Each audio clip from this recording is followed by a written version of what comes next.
લક્ષ્મીનું દિયરવટું અને ન્યાત પટેલિયા પાણીના રેલા પેઠે 12 દી વહી ગયા. વાલાનો દહાડો વીત્યો. પઠાણી ઝરમર વેસીને લક્ષ્મીએ નાત જમાડી. લક્ષ્મીની આંખોમાંથી આંસુ સુકાયા નહોતા.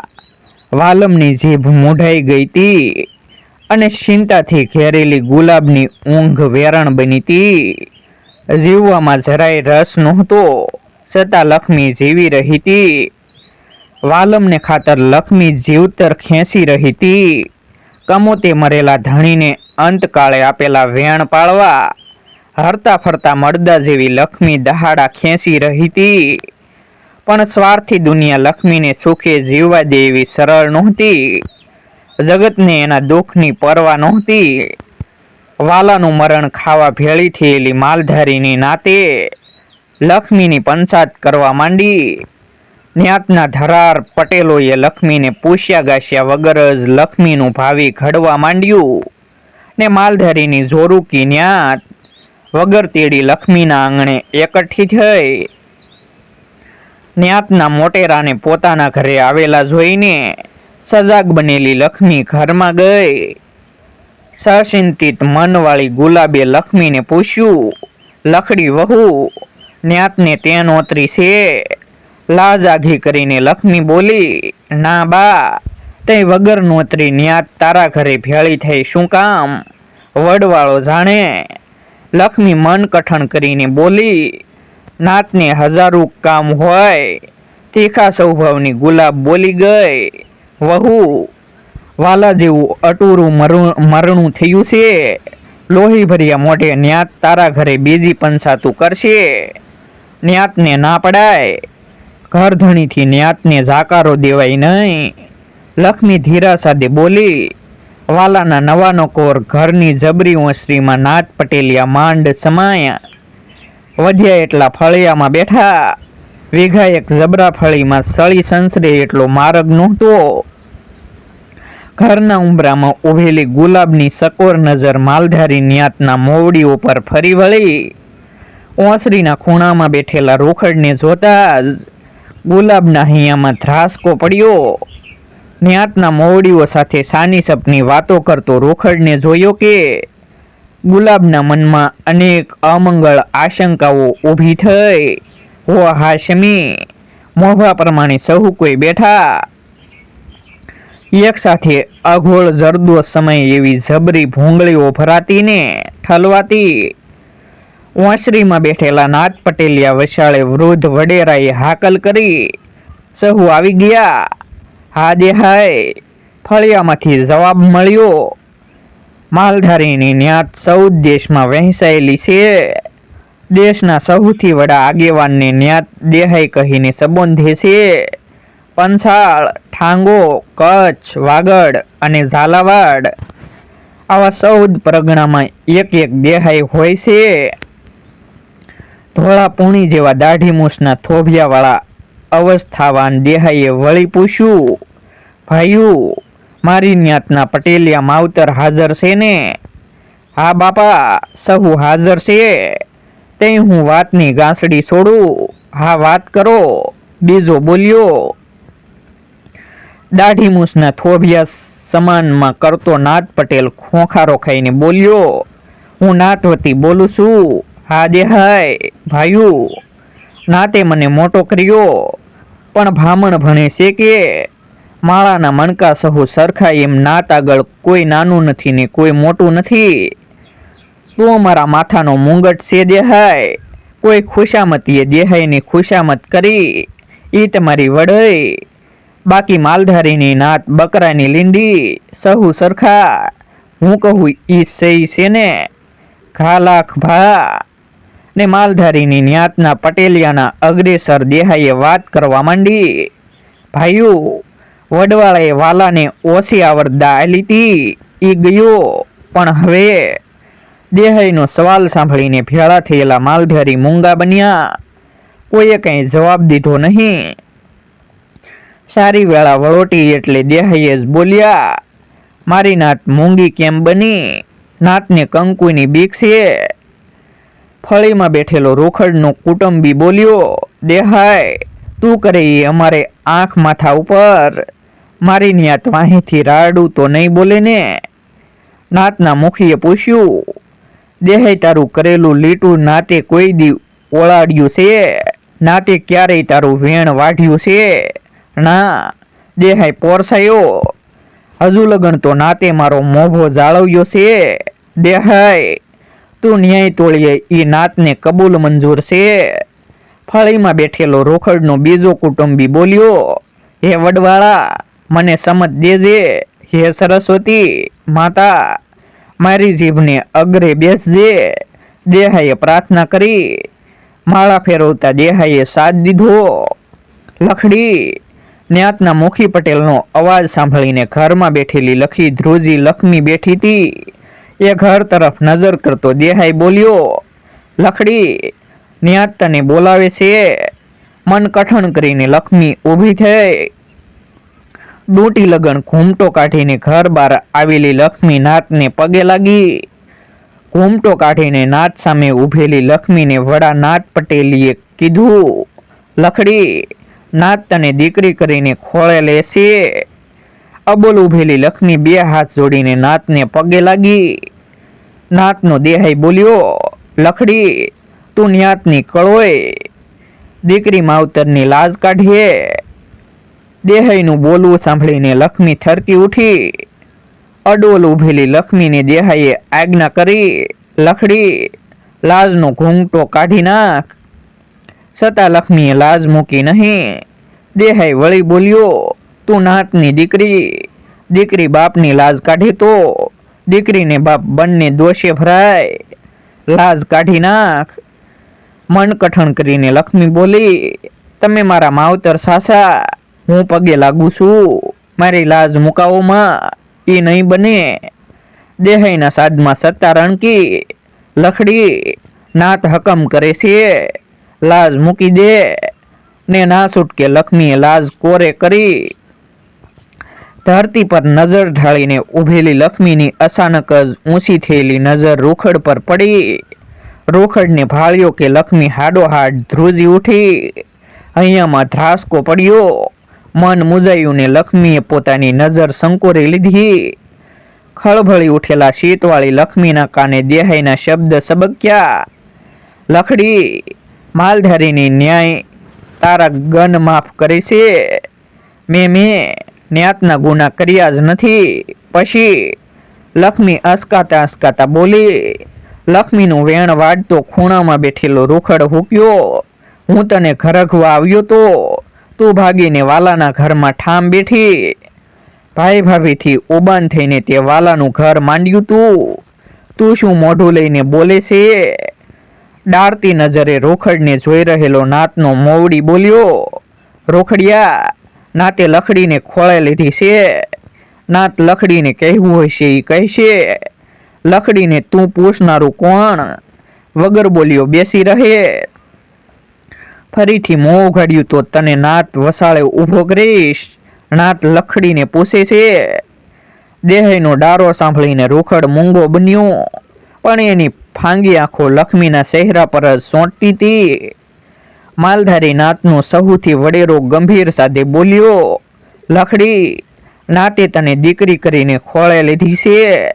આજથી તું નાતની દીકરી છે. નાત ગંગાનો પ્રવાહ. લક્ષ્મી માંડ બોલી. દીકરી, નાતનો હુકમ માથે ચડાવી લેજે. દેહાઈના અવાજમાં મમતા હતી. તમે મારા સાસા માવતર. નાતે તરીએ ને નાતે રહીએ. નાતથી ઉબાણ થનાર ઉપર વડવાળો રૂઠે. હા માવતર, ગંભીર ભાવે પટેલ બોલ્યો. તું રૂખડનું સવેલું હતું. સવેલી વાલે સંઘરતી હતી. વાલો નાતનો ગનેગાર હતો. લક્ષ્મી કાપી. વાલાની યાદે એનું હૈયું વઢાયું. દેહાઈ વળી બોલ્યો. દીકરી, સવેલું સંઘરનારો વાલો વડવાળાના આશરે ગયો. મરેલ માનવીના વગોણા ગાવા અમને અર્ધે નહીં. લક્ષ્મી બે હાથ જોડીને ઊભી હતી. દેહાઈ વળી બોલ્યો. હજુ રોખડનો સવેલાનો દાદ ઊભો છે.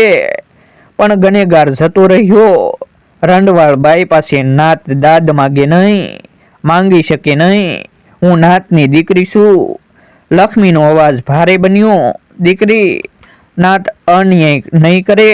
હા માવતર, પણ લખડી, નાતને પોતાના નાકની ખેવ ના રહે.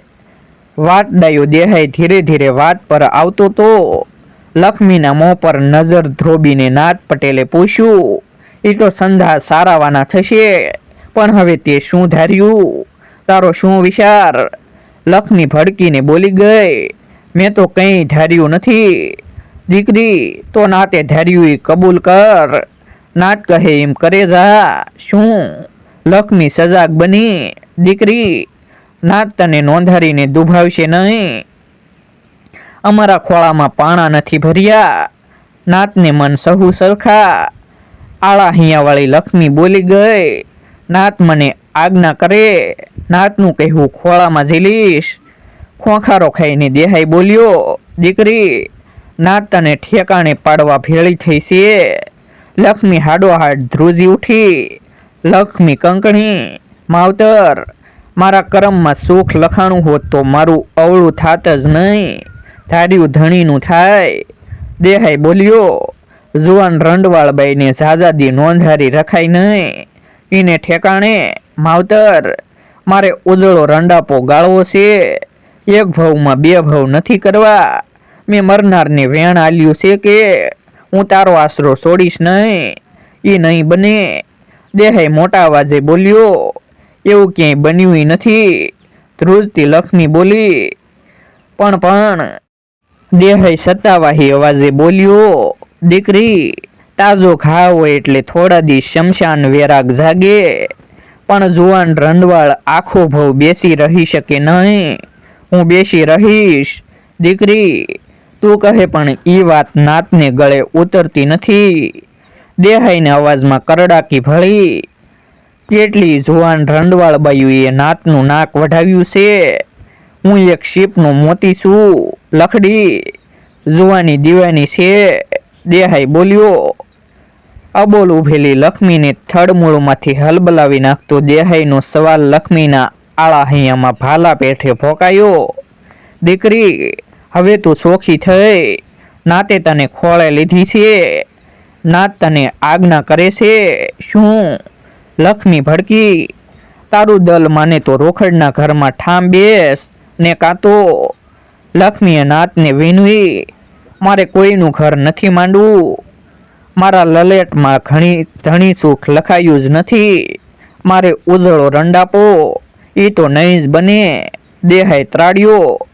તારે રોખડનું ઘર માંડવું ન હોય તો તું તારા દેરનો શેડો માથે નાખ. વાલમનું ઓઢણું ઓઢ. હું વાલમના ઘરમાં બેસું. લક્ષ્મી ધ્રુજી ઉઠી. ભાઈ વાલમ તો મારા પેટ જણ્યા દીકરા જેવો. હું એના નામનું ઓઢણું. દેહાઈની આંખ ફરી. એ હુંક્યો, લખડી, એમાં કઈ નવું નથી. એ તો આપણી માલધારીની નાતનો નાતગર રિવાજ છે. વાલમ વાંઢો છે, વળી જુવાન જણ છે. એ નહીં બને. દેહાઈનો અવાજ ફાટ્યો. લખડી, આપણી માલધારીની નાતમાં રંડવાળ ભાભી દેરના ઘરમાં ઠામ બેસતી આવે છે. આદુકાળથી હાલ્યું આવે છે. દેહાઈ ધીરા મને બોલ્યો, રંડવાળ વહુને વાડા બહાર જવા દેવાય નહીં. દેર નાનો હોય તોય રાંડેલી ભાભી દેર વટું વાળે છે. રાંડેલી ભાભી દેર કરતા 20 વર્ષે મોટી હોય તોય દેરનું ઘર માંડે. દેરને મોટો કરે. ધણી સમજણો થાય કેડે ઘરવા સાંકે. માવતર, મારે દેર વટું વાળવું નથી. લક્ષ્મી સોધાર આંસુડે રોઈ પડી. તો રોખડનું ઘર માંડ. દેહાઈ તપ્યો. લખડી, તારા કાજે 2 માર્ગ મોકળા છે. કાં તો દિયરવટું વાળીને વાલમનું ઘર માંડ્ય ને કાં તો રોખડના. માવતર, લક્ષ્મી રાડ પાડી ગઈ. દેહાઈએ હુકમ કર્યો. લખડી, નાત આજ્ઞા કરે છે. સારું ઈ તારું, પણ મારે ઘર જ નથી કરવું. લખડી, તારે ઘર નહીં કરવું હોય તોય કરવું પડશે પરાણે. હા, નાત હકમ કરે એટલે છૂટકો નહીં. પણ વાલમ તો મારા દીકરા હાર્યનો, એ તું જાણ્ય. નાત પટેલ કંટાળ્યો. લખડી, જાજી વાતે ગાંડા ભરાય. હા પાડે છે કે ના, તારે દિયરવટું વાળવું છે કે રોકડના ઘરમાં ઠામ બેસવું છે? મારે કંઈ નથી કરવું, લક્ષ્મી બોલી. ડારતી નજરે લક્ષ્મી તરફ જોઈને દેહાઈ રૂપિયો. દીકરી, નાથથી ઉબાન થવું રહેવા દે, લાભ નહીં કાઢ. નાથ મા બાપ પણ મારી ખેતી ન કરે. દેહાઈ હાંક્યો. લખડી, તારે આખી નાતને ક્યાં લગન રગરગાવવી છે? લક્ષ્મી મૂંગી ઊભી હતી. ખીજાયેલો નાથ પટેલ હુક્યો. હા ભાઈઓ, જોઈ શું રહ્યા છો? આ 3 બદામની બાયડી ક્યારનુંય નાતને ટળવળાવે છે ને લક્ષ્મીના ઘરે ભેળી થયેલી માલધારીની નાત આખી હોકવા માંડી. ગામ ભાંગ્યું હોય એવો દેકારો જાગ્યો. ઊભો થયેલો દેહાઈ બોલ્યો, ભાઈઓ, બાયડીની બુદ્ધિ પગની પેનીએ, એ શું જાણે? હા દેહાઈ. રોકડ સામે જોઈને દેહાઈ બોલ્યો, ભાઈઓ, હું રોકડને સાંદલો કરી વાળો ને. ફળીમાં બેઠેલો રોકડનો કુટુંબી બોલ્યો, રાંડની જાતને વધુ માથે ચડાવવામાં માલ નહીં. ધ્રુજી ઉઠેલી લક્ષ્મીએ દેહાઈને ચેતાવી, લક્ષ્મી, જો નાતે રોકડને સાંદલો કર્યો તો તારે રોકડનું ઘર માંડવું પડશે. હે? લક્ષ્મીનું મોં ફાટ્યું. બોલ લખડી, તારે દેરનું ઘર માંડવું છે, દિયર વાટું વાળવું છે કે રોકડના ઘરમાં ઠામ બેસવું છે? સારું ઈ તારું. નાત તારી દબાયેલી નથી ને, તે તને માના ફાફા કરે. માવતર, લક્ષ્મી રોઈ પડી. હવે લક્ષ્મી માટે 2 જ માર્ગ હતા. કાં તો દિયરવટું વાળીને દીકરા જેવા વાલમના ઘરમાં ઠામ બેસવું ને કાં તો પાપિયા રોકડની બાયડી થઈને એના ઘરે જવું. લક્ષ્મી માટે આ 2 સિવાય ત્રીજો માર્ગ હતો મૃત્યુનો. પણ લક્ષ્મીના શરીર ઉપર હવે લક્ષ્મીનો અખત્યાર નહોતો. લક્ષ્મી જીવ કાઢી શકે એમ નહોતી. લક્ષ્મીએ મરતા વાલાને વેણ આપ્યું તું કે હું તારો આશરો છોડીશ નહીં. લક્ષ્મી આત્મહત્યા કરી શકે એમ નહોતી. તું આત્મહત્યા કરીશ તો વાલાનો જીવ અસરગતિએ પામશે. એવા ગુલાબના વેણ લક્ષ્મીના માથામાં ગાજતા હતા. આભી બનેલી લક્ષ્મીએ માલધારીના આવગા દેવનું સ્મરણ કર્યું. હે વડવાળા, મને સમત આલ. ને લક્ષ્મીને ઊભી બાળી નાખતા રોકડના વેણ સંભળાયા. દેહાઈ, ધર્મના કામમાં ઢીલ શું કામ? નાત મને સાંદલો કરે પછી હું શું ને ઈ છે? મારા કાંડામાં બળ હશે તો? હાથમાં કંકાવટી લઈને નાથ પટેલ બોલ્યો, રોકડને સાંદલો કરવાની નાત મને આજ્ઞા કરે છે. નાતવતી હું રોકડને સાંદલો કરું. હા હા. અનેક અવાજો જાગ્યા. કપાળ ધરીને ઉભેલા રોકડને નાથ પટેલ સાંદલો કરવા તૈયાર થયું કે લક્ષ્મીએ રાડ નાખી. માવતર, શું છે? દેહાઈ થંભી ગયો. હું દિયરવટું વાળીશ. હું રાજી થઈને વાલમના ઘરમાં, કહેતી લક્ષ્મી ભાગીને ઓરડામાં આવી. ઘરમાં આવેલી લક્ષ્મીની આંખે અંધારા આવ્યા. દેહનું ભાન ગુમાવી બેઠેલી લક્ષ્મી લાકડી પસડાઈ એમ ધ્રીબાંગ કરતી ભોં પર પટકાય ને વિકળ બનેલા વાલાના નાના ભાઈ વાલમના કપાળમાં નાથ પટેલે સાંદલો કર્યો. લક્ષ્મીને દિયરવટું વળાવી વાલમના ઘરમાં બેસાડીને ભેળી થયેલી માલધારીની નાત વિખાવા માંડી. ત્યારે ભૂંડું મોં લઈને હાલતા થયેલા રોકડને ઊભો રાખીને નાથ પટેલે ડારો દીધો. રોકડિયા, લખડીને નાતે ખોળે લીધી છે. ઈ છે નાતની દીકરી. નાતનું માન જાળવીને એ રંડવાળે દિયરવટું વાળ્યું. લખડીનું તે નામ લીધું તો નાત તારા ભીંગડા ઉખેડી નાખશે, પીંસડા ખંખેરી નાખશે. ભલે, કહીને કાળા મોનો ધણી રોકડ ભાંગેલા પગે ભાગી નીકળ્યો. સારી વેળા બેભાન રહેલી લક્ષ્મી ભાનમાં આવી ત્યારે રાતનો 1 પહોર વીતી ગયો તો. ભાનમાં આવેલી લક્ષ્મીએ સાકરી કરતી ગુલાબને ઉતાવળા સાદે પૂછ્યું, ફઈ નાતે શું કર્યું? વહુ, નાતે તને દિયરવટું વળાવ્યું. મળું હશે એનું એવું નભરમું હસતી લક્ષ્મી બોલી, ફઈ, નાતે મારું મોત આ કર્યું. લક્ષ્મીનું બોલવું સાંભળીને ઓસરીના ઝેરે બેઠેલા વાલમે નાથ પટેલે કરેલો સાંદલો હથેળી વતી ભૂંસી નાખ્યો ને વાલમના ખવાયેલા રુદિયામાં શામળી રમઝુના હેત હળિયું કાઢવા માંડ્યા. વાલમનું મન લવ્યું. રમ રમ રમઝુ. આવા જ નવા વિડીયો જોવા માટે અમારી યુટ્યુબ ચેનલ સબસ્ક્રાઈબ કરો અને વિડીયોને લાઈક કરો.